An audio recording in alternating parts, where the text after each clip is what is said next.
Well, here in Cambridgeshire, travellers and gypsies have been hitting the headlines. This week, 11 travellers set up camp on a rugby pitch in protest at the lack of official campsites around Peterborough. And just north of Cambridge, local residents are up in arms about the council's decision to authorise 55 pitches, some on a formerly illegal site in the Greenbelt. Is opposition to gypsies racist? Well, then, Gridley, of course, at Dale Farm, you were fighting a fight against gypsy encampments there. They have their way of life. Yes. You have your way of life. I have my way of life. What's your problem with their way of life? Well, my problem is they moved into the bottom of my garden, the other side of my fence. They devalued my property by 300,000, and I said I would fight them the legal way through all the courts of the land to remove them. I haven't broken the law. They've come and built on Greenbelt, knowing it was Greenbelt.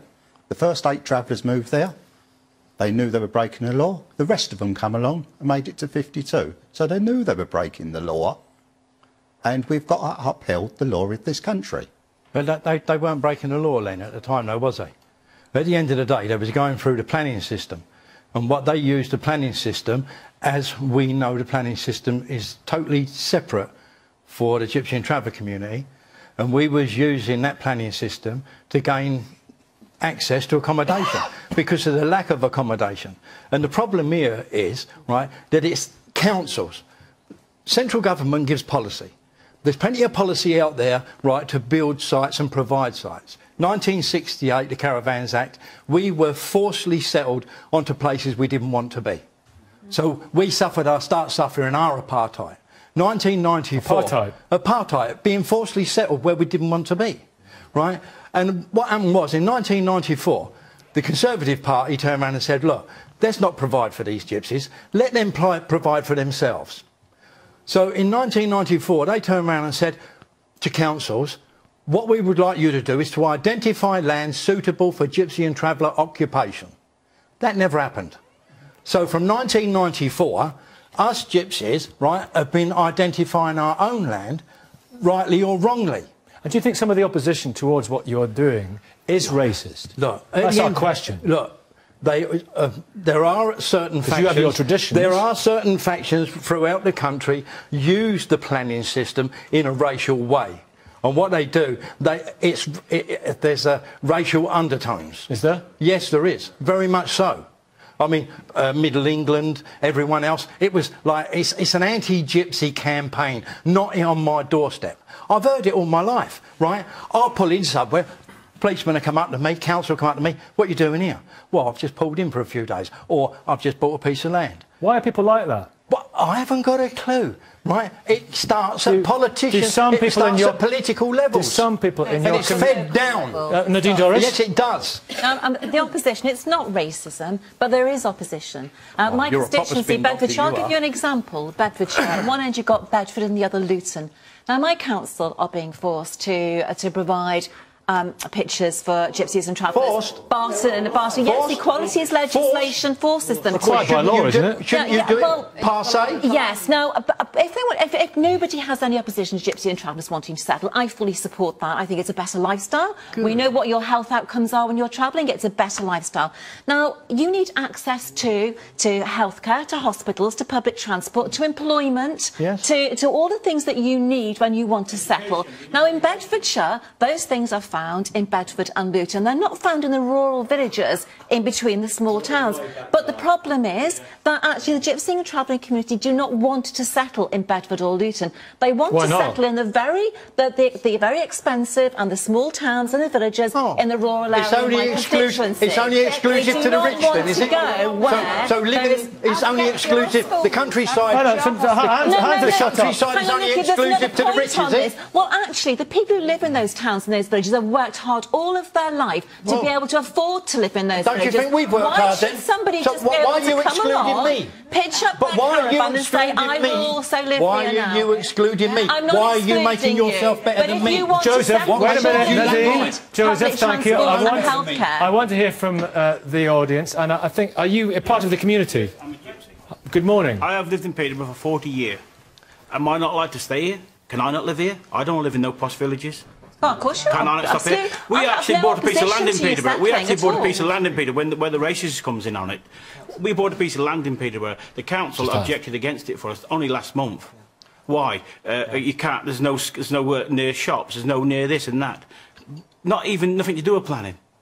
Come on, something wrong here somewhere. Oh, the legislation says... A young lady bought a field, a little paddock for her to live in.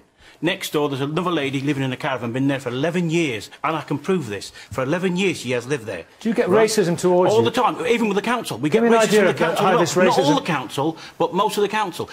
I've had a council chap saying to this young lady then, and I can prove this, you have got to move, you're a gypsy. She said, well, what about that lady in that caravan there then? Oh, she's not a gypsy, she can stay. Oh, come on, let's get the facts out. Clive, let's get the facts out.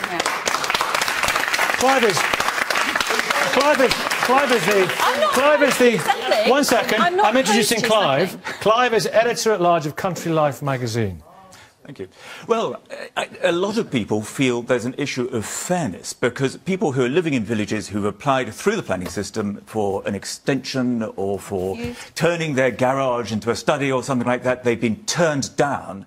They feel it's extremely unfair that another community buys a piece of land at an agricultural rate, it may be in the green belt, and without any hope of getting conventional planning permission. There is a ruse by which they turn up on a bank holiday, they bring in diggers, by the time it's finished they can then claim, and I can understand.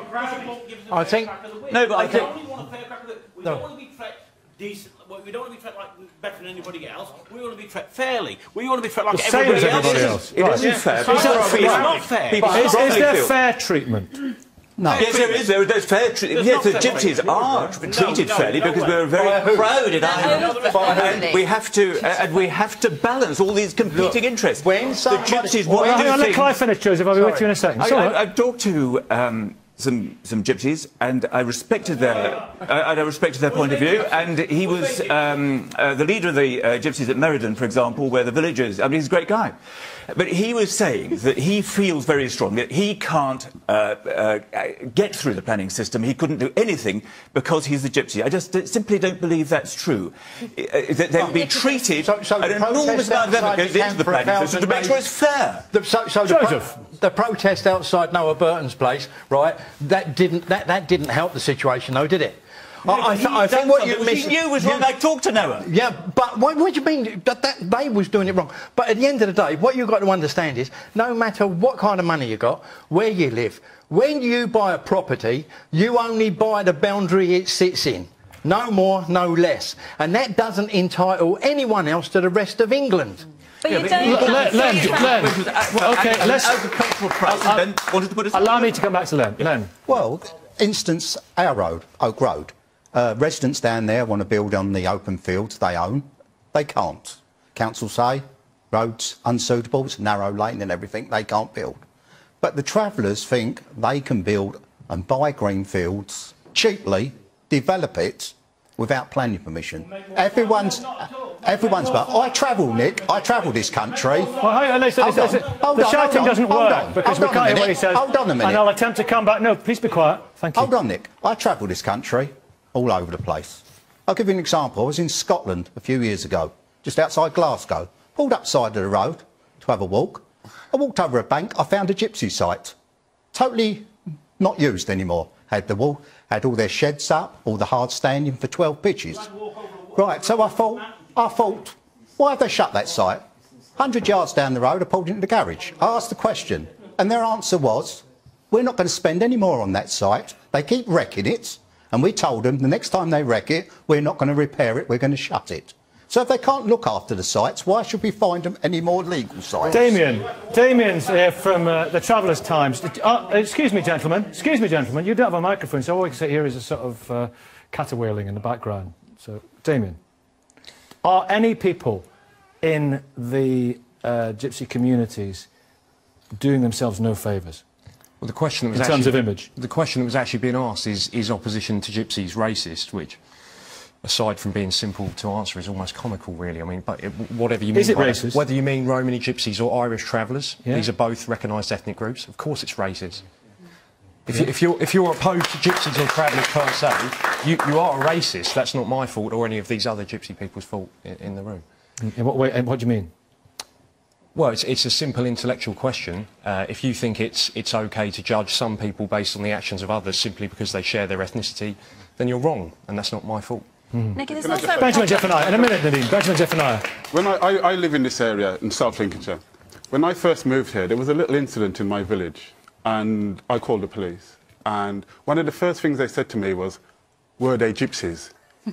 And I thought to myself, if somebody had called the police and the first thing they said was, "Were they black?"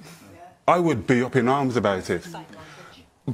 And I do think a lot of the opposition to gypsies is racist. Even the term gypsies, they are not Egyptians, right? They originate in India.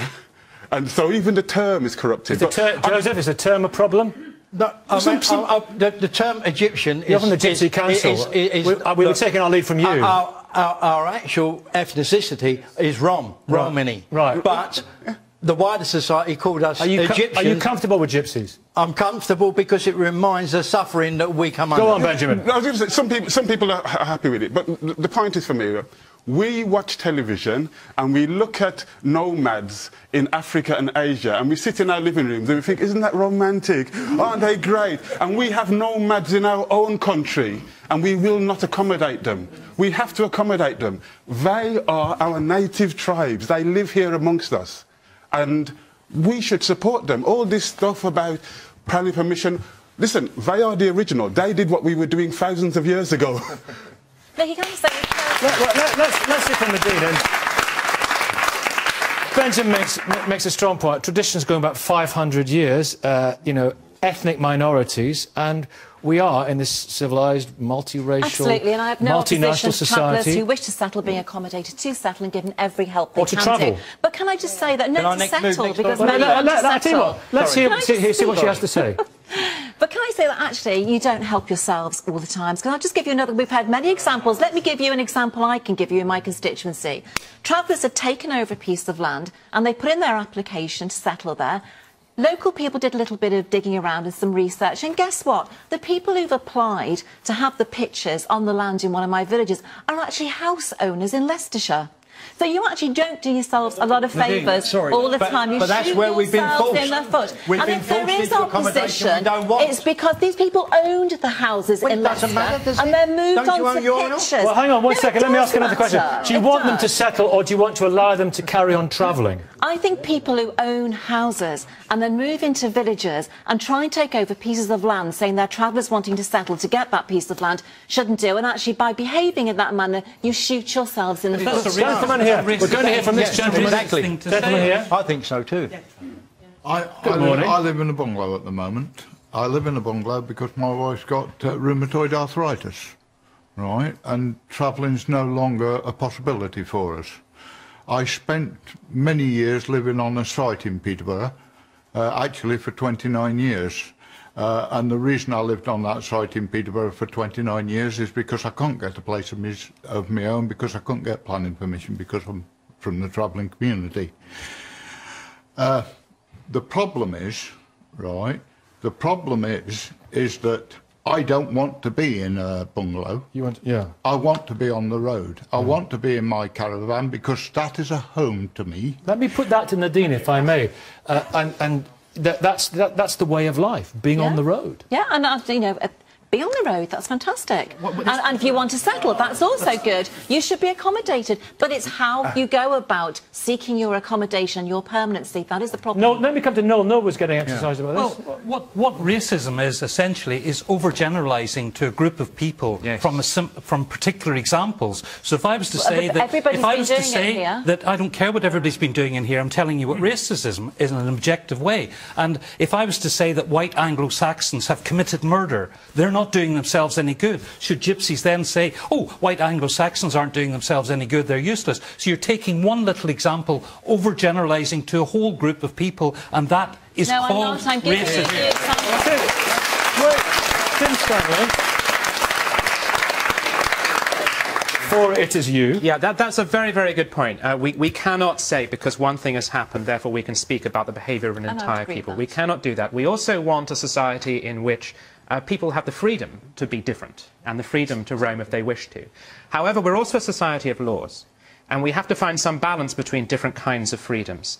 And I think when we ask the question, is this racism? Yes, there is a lot of racism out there towards travellers. There's no denying that.